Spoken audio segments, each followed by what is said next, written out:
My name is Curtis Harding. I'm from Atlanta, Georgia. Curtis Harding started out singing in churches with his mom and his siblings, my sisters and cousins, and that's how I started out. My first step into professional music was when I sang backup for CeeLo Green and also got a couple placements on his first solo record.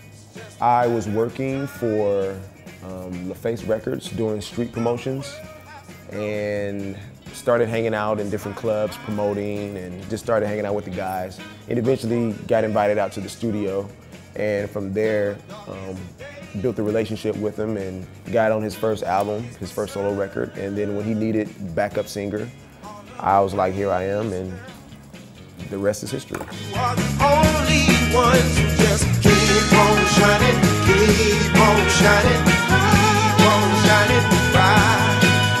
Just keep on shining. Me and my friend, we had a rap group, and we were also like trying to get into the business of performing and professionally. So we would solicit clubs and go to different places, and eventually we landed the job with LaFace doing promotions, doing that. And we made it to the club and met those guys, and they invited us to the studio, and like I said, so it was definitely something that we aimed for at that time. Yeah, we had a rap group, so we wanted to get signed. We wanted to be like a rap duo that, you know, took over the world and whatnot. But it just so happened that that didn't work out, and I started singing backup, and my solo career blossomed and bloomed from that. I've always incorporated like singing, even when I was rapping, a rapper. I've always incorporated like singing into the rap, and that's part of the reason why we were really big fans of CeeLo Green, because he used to do the same thing, and it just eventually just evolved into me just singing soul songs and just writing songs for different bands and different artists. That fills this space.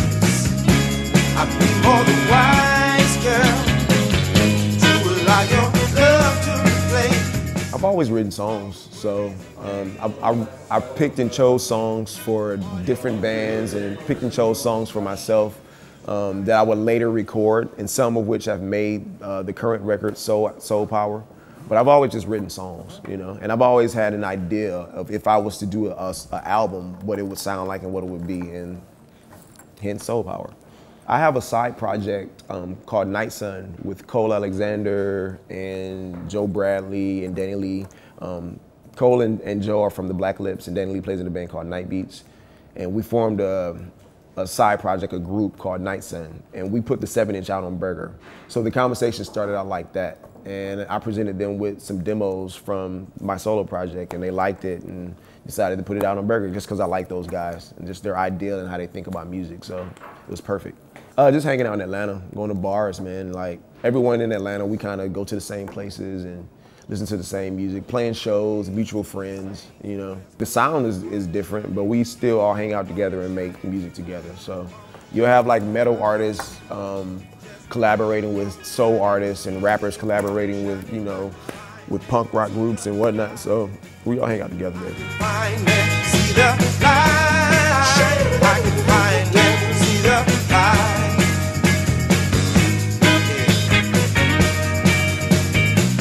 I wouldn't describe it. I only describe it because I feel the need to explain it to someone else. The way that I say it, it sounds is slopping soul. And I say that because it goes through multiple changes. It can be running, messy, funky, you know, and foundation of it is soul, because that's where I come from, a soul and gospel background. Oh, we've been busy, very busy. Did a TV show, we played, did some radio spots. A lot of radio spots. We've played 2 shows so far. We're playing one tonight, Le Guess Who. Oh, this is very new. Like how busy that I am. Like playing shows, we do that all the time. And I've done interviews and stuff all the time, but I've never done 7 interviews in one day and then have to do like 2 in stores and then play the show at night. So this is very new to me. I had no idea that it was doing this well. I knew that the record was doing well here, but I didn't know it was doing this well. So yeah, I'm pretty surprised.